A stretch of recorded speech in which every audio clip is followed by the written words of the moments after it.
courtesy of good planning, Madam Speaker, visionary leadership, and the determination to do the right thing, then it is this affordable housing program, Madam Speaker. Madam Speaker, many times when members of this House travel to various parts of the world, they are impressed by how cities are properly planned.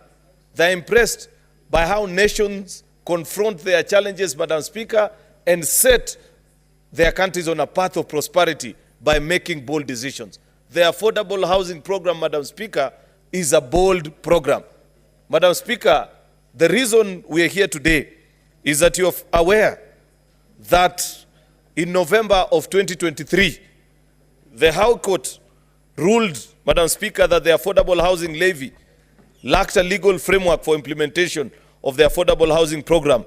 And therefore, the court ruled further as well that in the context in which the levy had been designed, it was discriminatory. Discriminatory, Madam Speaker, because the levy is only charged upon those that are salaried employees. The rest of the citizens don't pay of it.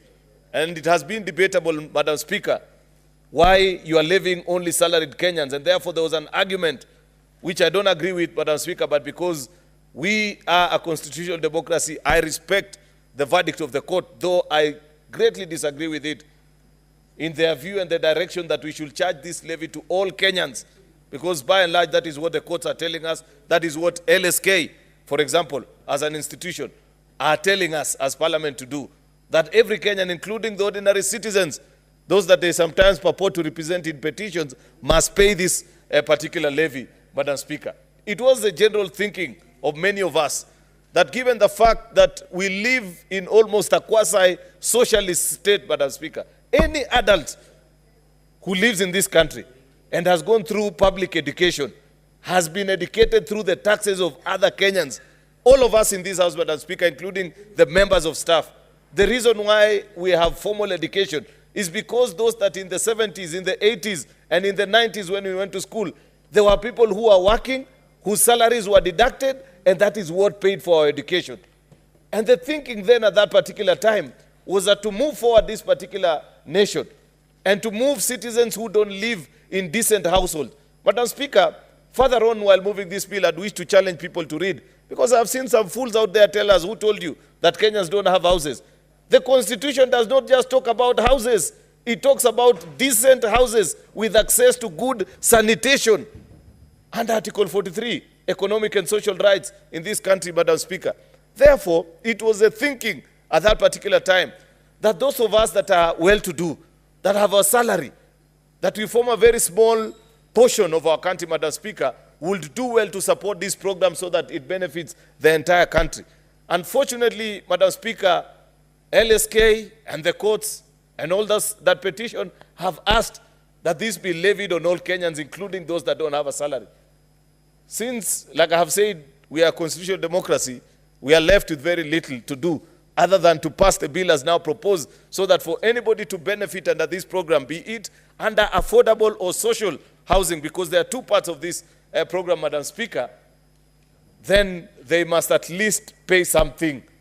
It's not a very bad thing, Madam Speaker, because it's a show of commitment also on our citizens. Of course, Madam Speaker, the second thing is that it provides a legal framework establishing the board and the institution that will run this particular fund, Madam Speaker. I want to congratulate the Committee on Roads, Transport and Housing for working expeditiously over the last few days in ensuring that they give us this program. They ensure that they guide the House. I have seen they have tabled their report, Madam Speaker. They have listened to Kenyans.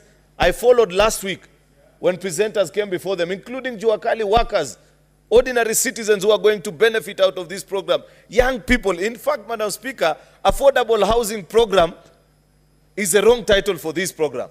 This should be the jobs program for ordinary citizens, Madam Speaker, because millions of young people are going to be employed, from plumbers to masons, electricians, architects, carpenters, name it all, Madam Speaker, caretakers, many jobs that you can imagine that will arise out of the successful implementation of this program. The UN Habitat, Madam Speaker, has told us that by 2063, more than 50% of the world will be living in urban areas. When you fail to plan, Madam Speaker, you are planning actually to fail. If as a country we don't make a decision on what we are going to do or with our urban population that is spiraling and growing, Madam Speaker, then in another 10, 20 years, we shall have slums in every part of this country. There is no county that you can think of that doesn't have a slum today because of lack of planning, because there is a need for housing within urban centers, Madam Speaker, yet there is no supply. The market has failed to supply good, decent, affordable houses, Madam Speaker. People don't live in the informal settlements in this city, for example, the Mukurus and the Kiberas, for lack of it. They would wish to live in a house with a good toilet, with a warm shower, Madam Speaker, but those houses are not affordable.